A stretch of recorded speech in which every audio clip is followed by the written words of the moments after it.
नमस्कार, मैं हूं अनुपम। साल के आखिरी सूर्य ग्रहण का समय खत्म हो चुका है। देश के कई हिस्सों में आंशिक सूर्य ग्रहण देखा गया। अमृतसर, जम्मू, लद्दाख समेत उत्तर भारत के राज्यों में सूर्य ग्रहण का ज्यादा प्रभाव दिखा। दिल्ली, नोएडा में सूर्यास्त से पहले अंधेरा छा गया। उत्तर प्रदेश के कई इलाकों में लोगों ने ग्रहण देखा। सीएम योगी खुद गोरखपुर तारामंडल पहुंचे और सूर्य ग्रहण को देखा। ग्रहण के बाद स्नान के लिए लोगों की भीड़ नदियों, तालाबों पर देखने को मिली।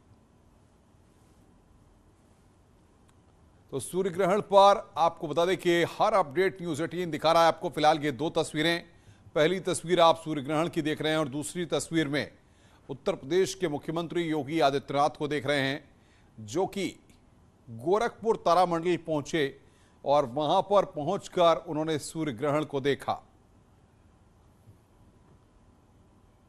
तो तीन तस्वीरें इस वक्त नोएडा। ये सिर्फ एक छोटे से बेडरूम से मशरूम की खेती करके महीने का 50,000 कमा रही हैं। मशरूम खेती सीखनी है तो फ्रीडम ऐप को अभी डाउनलोड कीजिए। की तस्वीर हम आपको दिखा रहे हैं, गोरखपुर की तस्वीर दिखा रहे हैं और दिल्ली की तस्वीर। गोरखपुर में मुख्यमंत्री योगी आदित्यनाथ ने सूर्य ग्रहण देखा। नोएडा की तस्वीर, किस तरीके से ये सूर्य ग्रहण वहां पर दिख रहा था, वो दृश्य, वो तस्वीर भी हम आपको दिखा रहे हैं। और तीसरी तस्वीर आप दिल्ली की देख रहे हैं, जहां पर सूर्य ग्रहण हुआ।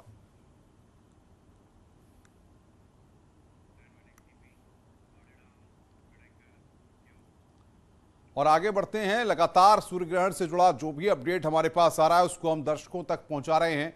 सबसे महत्वपूर्ण बात यह है कि तीन तस्वीरें अब हम आपको स्नान की दिखाने जा रहे हैं कि किस तरीके से इसके बाद वहां पर स्नान शुरू हुआ और लोग लगातार स्नान कर रहे हैं।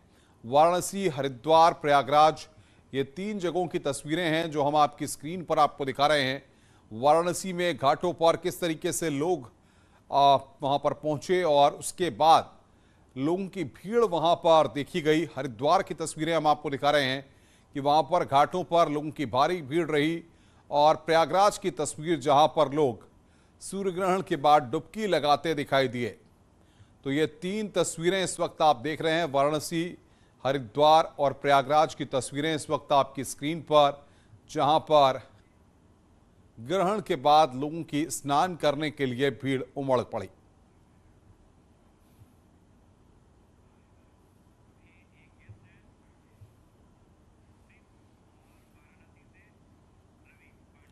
और बातचीत करने के लिए इस वक्त हमारे साथ पंडित संतोष खंडूरी देहरादून से हमारे साथ जुड़ रहे हैं और रवि पांडे हमारे संवाददाता वाराणसी से हमारे साथ है। सबसे पहले रवि के पास अपडेट लेते हैं। रवि, हम देख रहे हैं कि बड़ी संख्या में लोग स्नान करने के लिए वहां पर घाटों पर पहुंचे हैं। क्या तस्वीरें और किस तरह का उत्साह लोगों का देखा जा रहा है?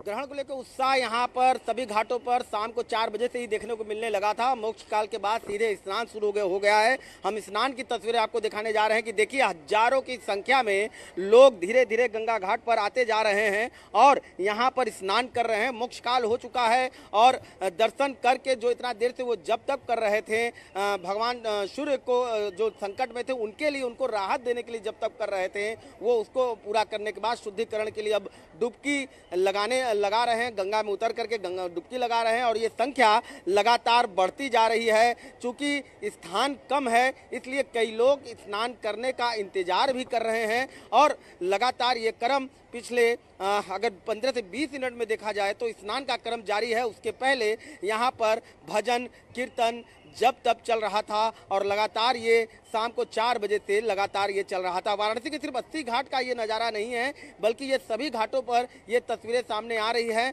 संपर्क टूटे हुए हैं, बावजूद उसके लोग सड़कों के रास्ते से अलग अलग घाटों पर जा रहे हैं और स्नान कर रहे हैं। तो लगातार स्नान का क्रम जारी है और काशी में भक्ति का ये जो सैलाब है ये हर ग्रहण पे देखा जा सकता है। और ये ग्रहण जो है वो विशेष ग्रहण है। 27 साल बाद ऐसा संयोग पड़ा है और चूंकि मंगलवार के अमावस्या पे ये पड़ा है तो ज्योतिषों के अनुसार इसका जो दुष्प्रभाव है और यही कारण है कि खासा जो भीड़ है वो गंगा घाटों पर देखने को मिल रहा है। उस दुष्प्रभाव को कम करने के लिए ज्योतिष में ये कहा गया है कि ग्रहण के दुष्प्रभाव को कम करने के लिए बिल्कुल बिल्कुल रवि, मैं आपके पास आऊंगा और उस बार जब मैं आऊंगा तो लोगों से वहां पर कुछ बातचीत भी आप करिएगा।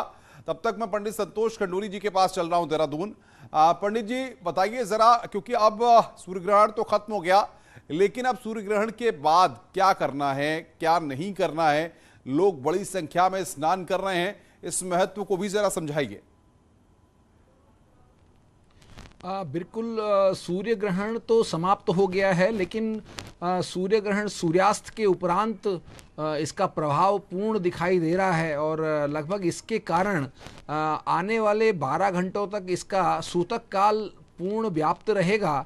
इसका अभिप्राय यह है कि जब तक सूर्योदय नहीं होता है तब तक इसका लाभ कोई भी व्यक्ति पूजा पाठ में नहीं ले पाएगा। इस समय केवल मानसिक जप, मानसिक तप और मानसिक जो पूजा है उसी का लाभ व्यक्ति ले सकता है। गंगा के नज़दीक रहकर गंगा स्नान कर सकता है या घर में रखा हुआ गंगा जल अपनी बाल्टी में लेकर के गंगा जल की 2-4 10-20 बूंदें डाल करके उसमें उस गंगा जल से ये मंत्र बोलते हुए गंगे च यमुने सेव गोदावरी सरस्वती नर्मदे सिंधु कावेरी जले अस्मिन सन्निधि कुरु, तो इस प्रकार के विशेष मंत्रों को बोलते हुए, भगवान सूर्य के मंत्र को बोलते हुए वो स्नान कर सकता है। नहीं है तो ओम नमो भगवते वासुदेवाय इस मंत्र का जाप करके वो अपने मन को शुद्ध करें, अपने शरीर को शुद्ध करें।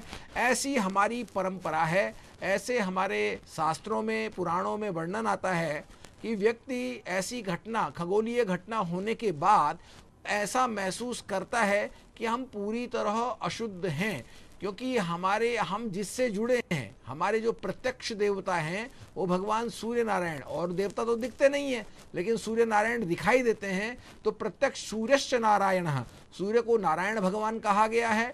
तो भगवान नारायण जो है, अगर उनको खगोलीय घटना की वजह से, किसी वजह से उनको व्याप्त होना पड़ता है, पीड़ित होना पड़ता है, तो भक्त जो है उनके लिए जप करते हैं, तप बहुत करते हैं, महत्वपूर्ण बात यज्ञ पंडित जी करते आपने हैं। कही। हरिद्वार से हमारे संवाददाता पुलकित भी हमारे साथ जुड़ गए हैं।